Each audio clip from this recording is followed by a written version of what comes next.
அனைவருக்கும் வணக்கம். இன்னைக்கு என்ன வீடியோ பார்க்க போறேன்டா, இந்த சங்கு எடுக்கிறத தான் நான் காமிக்கிறேன் பாருங்க. தண்ணிக்குள்ள இருந்து சங்கு எப்படி எடுக்கிறோண்டு. நீங்க இந்த கோவில் இங்கெல்லாம் போனீங்கன்னா சங்கு வச்சிருப்பாங்கல்ல, அந்த சங்கு தான் இது. வெள்ளை சங்குன்னு சொல்லுவோம். இந்த சங்கு வந்து மண்ணுக்குள்ளதான் பிதஞ்சிருக்கும். இந்த சங்கு எப்படி எடுக்கிறோன்னு முழு வீடியோ பாருங்க.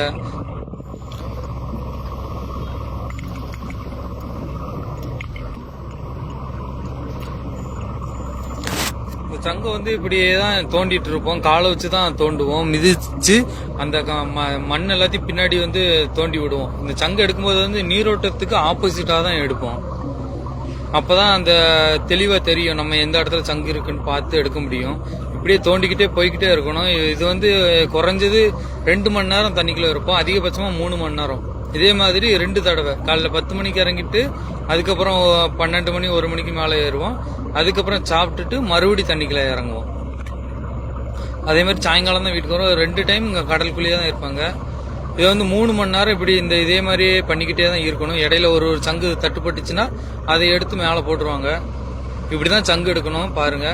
இந்த கம்பி நான் இதுக்கு முன்னாடி ஒரு வீடியோ காமிச்சல. கம்பியை என்ன பண்ணுவாங்கன்ட்டு இந்த கம்பியை வச்சுக்கிட்டு தான் எப்படி பிடிச்சிருக்காங்களா அந்த இதுக்காக நாங்க யாரும் மேல கிளம்பிடக்கூடாதுன்னு சொல்லிட்டு இடுப்புல வந்து சங்கிலி போட்டிருப்போம். இரும்பு சங்கிலி. வெயிட்டு நம்மளை தூக்கி விட்டுரும் கடல் தண்ணி.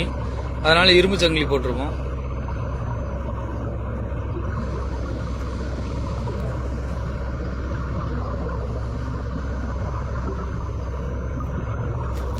கையில சின்ன தகடு மாதிரி வச்சிருப்போம். அந்த தகடு வந்து அந்த தெளிவா காமிக்கிறதுக்காக அந்த தூசி அந்த மண் எல்லாத்தையும் பின்னாடி தள்ளி விடுறதுக்காக வச்சிருப்போம். அதே மாதிரி இந்த கை தகடு வச்சு நம்ம மண்ணை தோண்டலாம்.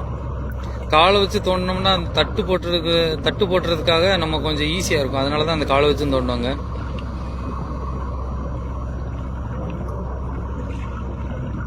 இவ்வளவு ஆழத்துல இறங்குறதெல்லாம் ரொம்ப கஷ்டமான விஷயம் தான். சாதாரண விஷயம் கிடையாது இவ்வளவு ஆழத்துல இறங்குறது. ஏன்டா அழுத்தம் வந்து அதிகமா இருக்கும் நம்மளுக்கு. இதனால நம்மளுக்கு காது திறக்கணும்னு சொல்லுவாங்க. இந்த காது மட்டும் திறந்துச்சுன்னா எவ்வளவு பாவத்துலனாலும் நம்ம தண்ணிக்குள்ள இறங்கலாம். இப்போ நான் இறங்கி இருக்கிறது பாவம் வந்து ஒரு 12-13 பாவம் இருக்கும். பாவம்னு சொல்றது ஒரு ஆள் ஹைட்டு. அது வந்து 13 பாவம். 12-13 பாத்துக்கோங்க. மீட்டர் கணக்கு தெரியல. ஆனா இதெல்லாம் சாதாரணமா இறங்க முடியாது. இதெல்லாம் காது திறந்தா மட்டும் தான் இறங்க முடியும்.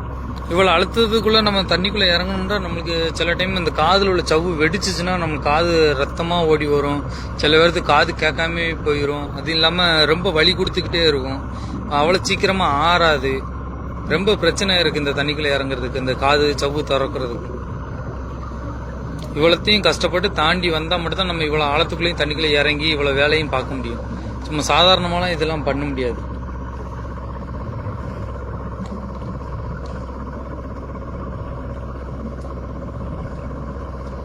அதே மாதிரி இந்த இப்படி நம்ம ஆக்சிஜன் சிலிண்டர் இருக்குல்ல, அந்த இதை வந்து உறிஞ்சு வெளியே விட்டுக்கிட்டே இருப்போம். அதை வந்து முழுங்கிடக்கூடாது.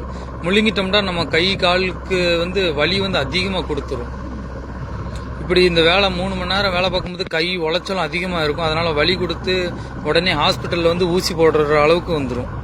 இந்த சங்கு எடுக்கிறது மட்டும் சாதாரண விஷயம் கிடையாது. ரொம்ப கஷ்டமான வேலை தான்.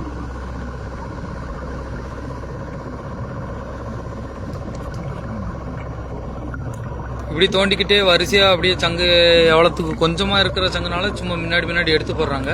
ரொம்ப சங்கு வந்துச்சுன்னா அந்த கச்சான்னு சொன்னால இதுக்கு முன்னாடி வீடியோ காமிச்சா நான் காமிக்கேன். அந்த கச்சாக்குள்ள அள்ளி மொத்தமா வச்சுக்கிடுவாங்க.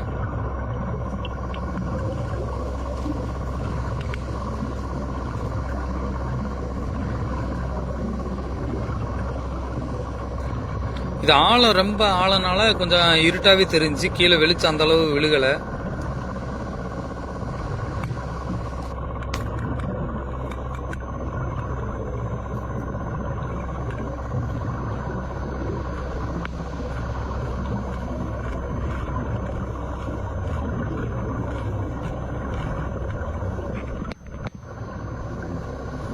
பாருங்க இப்ப சங்கு காமிக்கிறோம் பாருங்க எப்படி சங்கு தெரியுதுன்னு.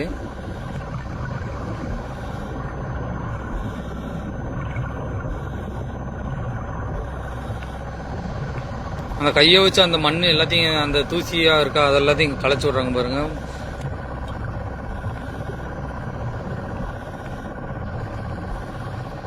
இப்படிதான் அந்த மண்ணெல்லாம் களைச்சோன்னா அந்த லைட்டா வெள்ளையா தெரிஞ்சு அப்படிதான் தெரியும் சங்கு.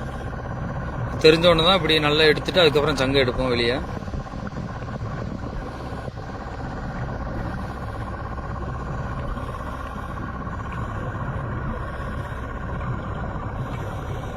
இந்த இதுதான் சங்கு பாருங்க. எப்படி எடுத்தாச்சு பார்த்தீங்களா? அதே மாதிரி இவ்வளோ நேரம் தோண்டி கொஞ்சம் கொஞ்சமாக அப்படி ஒன்று 1 2 இப்படி தான் சங்கு வரும். வரிசையெல்லாம் எதுலேயுமே சங்கு வராது.